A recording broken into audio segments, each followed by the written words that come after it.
Ok, hablemos del río Verdiguel. Primero que nada, la extensión del río. Nace en las partes altas del Nevado de Toluca, cruza por el municipio Temoaya y el municipio Otzolotepec.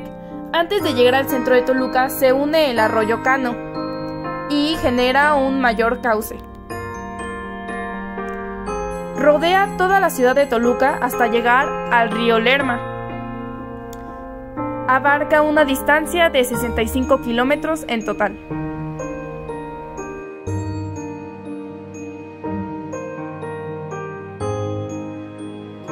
Este era muy conocido en la época prehispánica con el nombre de Xehuantenco, que quiere decir lugar lleno de flores. En la actualidad el Verdiguel es alimentado, entre otros cauces, por los afluentes del arroyo Teresona. Y el río Verdiguel ha venido representando una principal dren para la descarga de aguas servidas y fluviales en el municipio de Toluca. Las autoridades decidieron entubarlo y convertirlo en el principal sistema de drenaje de la ciudad. Contaminación hidrológica en el río Verdiguel. Este río ha sufrido algunas afectaciones y al menos desde octubre de 1831 hasta la actualidad, pero lo más decepcionante es que es un río que se ha visto afectado por la contaminación hidrológica.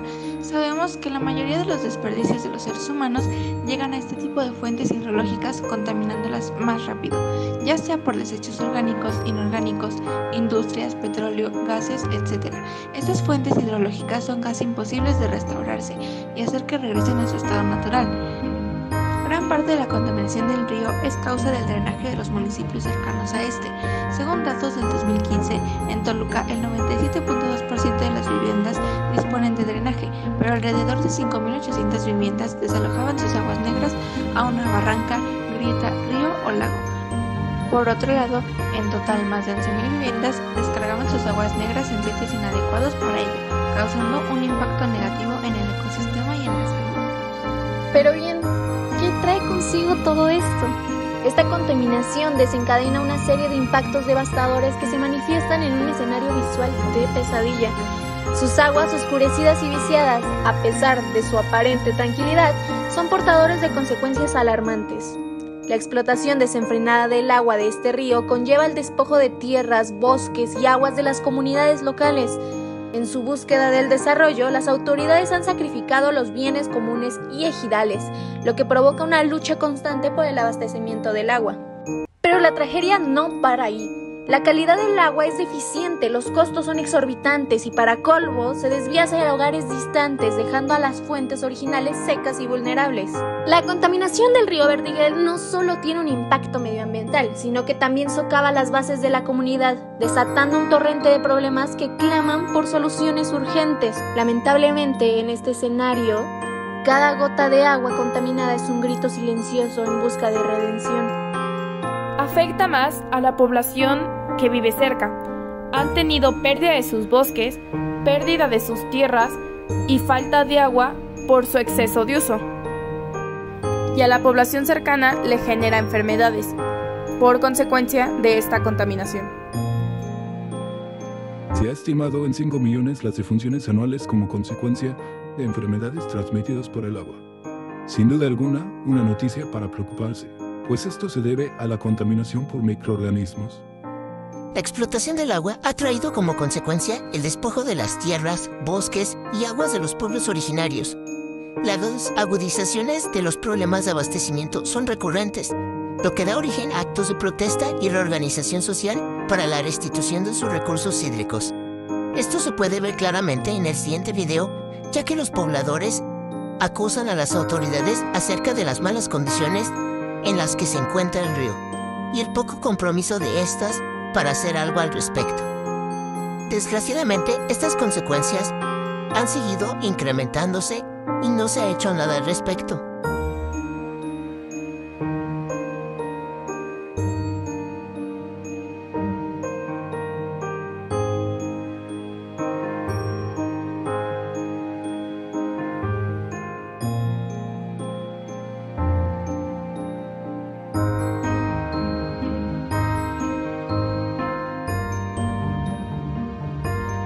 ¿Sabes qué podemos hacer para solucionar la contaminación de los ríos? Te ayudo. Aprendamos juntos. Mira, podemos construir plantas tratadoras de agua. Que se construyan plantas de tratamiento para limpiar el agua de los diferentes contaminantes que se presentan en ella. Dicha planta debe contener un tanque sedimentador para reducir los sólidos suspendidos, un tanque de lodo con el propósito de quitar las grasas y los aceites, y por último un filtro de carbono activado para erradicar las sustancias activas y tóxicas. También es importante el servicio comunitario, unir fuerzas y que a las personas se les imponga la tarea de recoger la basura alrededor y dentro del río o cualquier fuente hidrológica. Esto con el propósito de que las personas hagan conciencia de la contaminación de los ríos y ellos mismos vivan de cerca las consecuencias que provoca la humanidad en uno de los recursos más vitales para la subsistencia de los seres vivos. ¿Y qué te parece imponer una sanción si las personas le hacen daño a este recurso tan importante? Siendo uno de los elementos más abundantes tanto en el mundo como vital dentro de nosotros, un tejido perteneciente a la naturaleza, los ríos se entrelazan encontrándose en un punto, transportando agua y a su vez historias ancestrales. Son narradores y testigos silenciosos de la historia de la humanidad, testigos que al paso del tiempo han presenciado civilizaciones antiguas y la evolución de estas mismas. El sonido del ser. Las corrientes se abalazan sobre otras para fusionarse mientras pintan lienzos acuáticos. Es impactante para la vista humana y un vaivén de emociones que nos tienta el oído. Un río llega a ser el hogar de tantos corazones latiendo en una misma sintonía, mientras parece no importar más. Este debe ser un lugar grato de visitar, grato de sentir, grato de oír, un río que conecta con nosotros de cualquier manera.